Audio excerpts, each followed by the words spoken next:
Hello everyone, welcome to our channel. Nandito na kami sa bahay ng anak ko. So it's already 6:30 p.m. Temperature namin ngayon is 77 degrees Celsius, no, 77 degrees Fahrenheit or 25 degrees Celsius. So hindi na gaanong maginaw kaya naka-t-shirt na lang ako ngayon. And tapos ng shift ko, so yun nga, ang shift ko will start at 7:30 a.m. natapos 4 p.m. Then afterwards, I had to pick up my son sa school niya. Then we went to the ice cream parlor, yung dating pinupuntahan talaga namin. Napakita ko na sa previous vlog ko yun eh. Pumunta kami doon, tapos umuwi na. Then I took a bath kasi nga marumi yung trabaho ko. So pagdating ko ng bahay, naliligo agad ako. And then yung asawa ko, si Allison, mamaya mga 8 or 9 pa yun uuwi. Darating dito. Kasi nasa trabaho pa. So yun.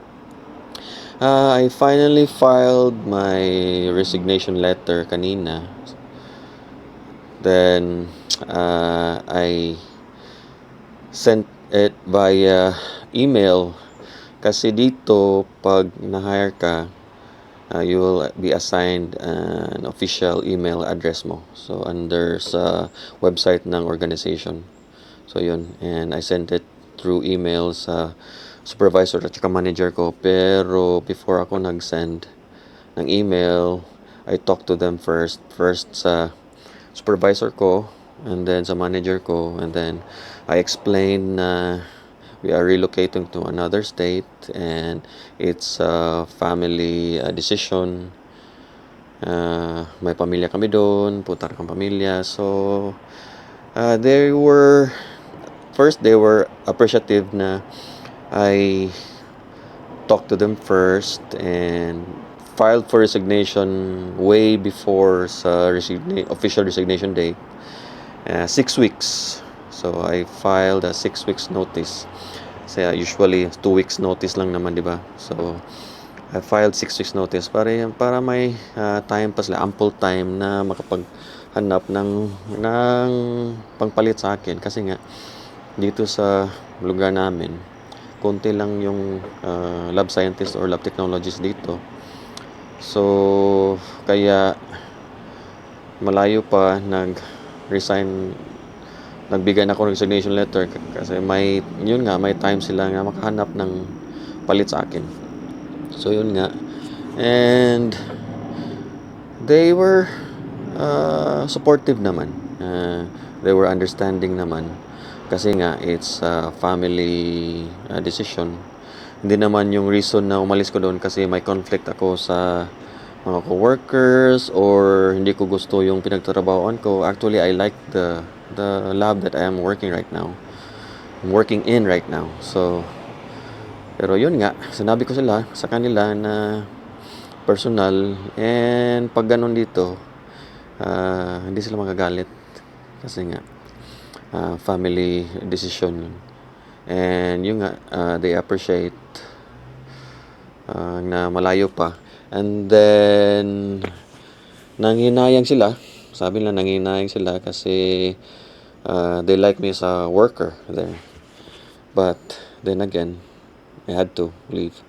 So kasi maganda yun naman yung reputasyon ko doon. So they offered na sila yung gawin kong reference. So yung previous supervisor sa previous kong pinagtatrabahoan, he offered also. Tapos yung current supervisor ko ngayon at saka yung manager ko ngayon. So tatlo ng references ko dito sa pag-apply ko. So yun, yung tatlong references maganda na yun dito. And then yun nga pala, yung klase ng employment dito, yung tinatawag na at-will employment. So dito ano bang at-will? So yung at-will employment po, you are employed indefinitely. Walang date, walang contract na years or months na yung employment mo, pero they can terminate you or they can fire you anytime and without warning. With the proper cause naman. Yung cause dapat yung legal, hindi Yung cause is because of discrimination, hindi po. Discrimination by age ba, or ethnicity ba, your race, or your sexual preference, or your sex. Hindi ganun. Dapat may cause din. So yun, and at the same time naman, you can resign anytime and without cause, and even without filing 2 weeks notice. So pwede ka mag-resign. Kasi nga walang contract na you have to be there for several years or months. So pwede kang mag-resign. So yun nga, except siguro kung may kontrata ka na may sign-on bonus ka. Kaya nga yung previous vlog ko sinabi kong hindi ko tinanggap yung sign-on bonus nila kasi nga may kalakip na 2 years contract yun. So hindi ka pwedeng umalis ng 2 years. Pwede kang umalis pero babayaran yung mong sign-on bonus mo. Ibabalik mo yun. So I opted na hindi na tanggapin yung sign-on bonus. Or may contract ka sa kanila kasi sila ang halimbawa, Medtechas Pilipinas, sila ang nag-sponsor sa'yo dito. So hindi ka pwedeng umalis kaagad. Dapat tatapusin mo muna yung contract mo. 2 years or 3 years, hindi ko alam kung 3 years yata yung contract. So yun, umalis na ako kasi wala akong contract. So yun dito, hindi gaya ng sa atin sa Pilipinas. Pag government employee ka, yung full-time permanent government employee ka, hindi ka basta-bastang paalisin doon.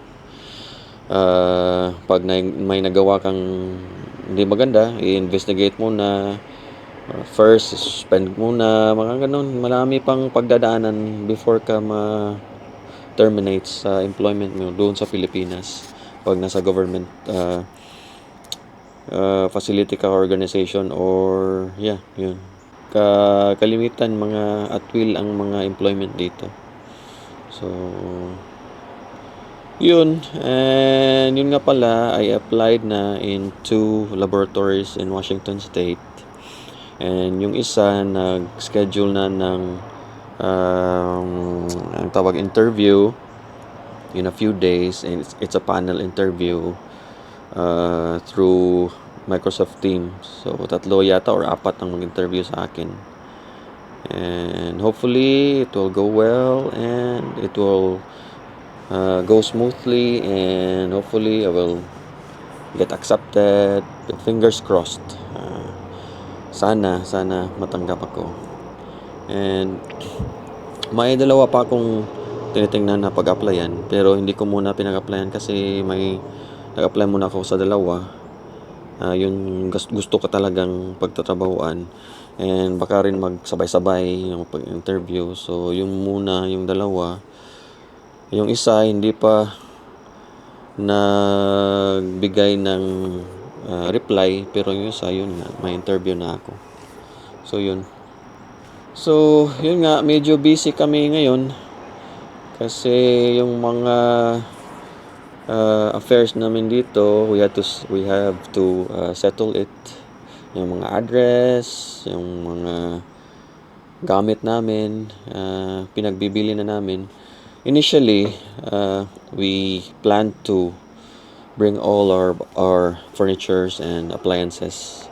Mag-rent sana kami ng U-Haul. Dadalhin namin doon sa Washington. Pero yun nga, I think last week, nasabi ko yun sa isang vlog ko na may co-worker si Allison na lilipat sa Virginia. Na-hire siya doon.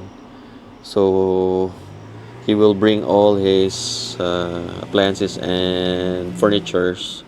So nag-hire siya ng U-Haul, and tinulungan ko siya na kunin ng U-Haul, and I had to drive it from the parkingan ng U-Haul dito papunta ng apartment niya. And di pala madali yung pag-drive ng U-Haul kasi ang laki, ang taas niya. Tapos plano sa namin, yung blue namin, yung compact SUV namin, we will tow it behind the U-Haul papuntang Washington. And yung puti namin, we will ship it to Washington. And nakakuha na pala kami ng company, 1,500, almost 1,600 yung bayad ng pag-ship sa yung sedan namin, and it would take about 7 to 8 days daw. So yun, and i-ship namin. So yun, yun sana yung initial plan namin. You will tow the compact SUV and then you hold the drive namin. Pero ang hirap palang drive, and I figured it is unsafe for us. Kasi nga ang layo, it's 2,500 miles yata ang biyahe namin. At tapos we will pass, I think 5 to 6 states. And then it will take 6 nights and 7 days na biyahe. So it is unsafe. So mas safe na yung drive na lang namin yung compact SUV namin. Kasi nga sanay na ako mag-drive doon. Tapos wala nang itow. Tapos yun, it would take us 7 days. So kada state, mag-spend kami ng overnight. Mamasyal doon kung anong mapasyalan doon sa state. And then so it would take us 7 days. And we are excited. We will savor every moment, every state. We will enjoy it. So it will be fun for us, and we are grateful, and we are blessed to experience this coming experience that we will make, or we will experience namin. We are grateful to God na kasi hindi lahat ng tao maka-experience ito, makapag travel ng interstate from one state from south of the US to the north of US. So we are extremely grateful, and we are blessed.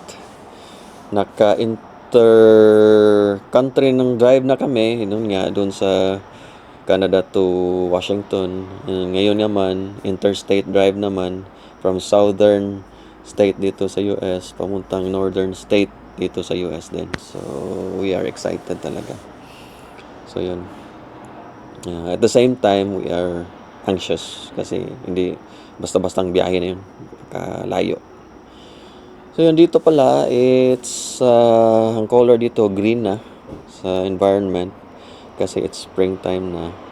So yan, papakita ko sa inyo. Yan, napaka green na, tsaka yung grass din, green na din. Yan, mga puno, may mga dahon na. Yan. So dito pala, it's still dito sa Mississippi, it's still 4 seasons. Pero yung winter walang snow dito. So yun lang ang diferensya. Yung winter maginaw din. Negative degrees Celsius din, mga tens, ang umabot ng tens yung Fahrenheit. Tapos yung spring may bloom din, pero hindi kasing ganda ng bloom doon sa Vancouver. So doon sa British Columbia napakaganda ng spring doon. So we are excited to go back there during springtime. Then summer napakainit din. So yun. And ngayon maliwalas kasi nga spring, and 77 degrees Fahrenheit and 25 degrees Celsius. So di gana, kaya naka-t-shirt lang ako ngayon. So yun, yun lang munang update namin ngayon, yung vlog namin ngayon. And as always, we are grateful that you are watching. And God bless you all, and stay safe.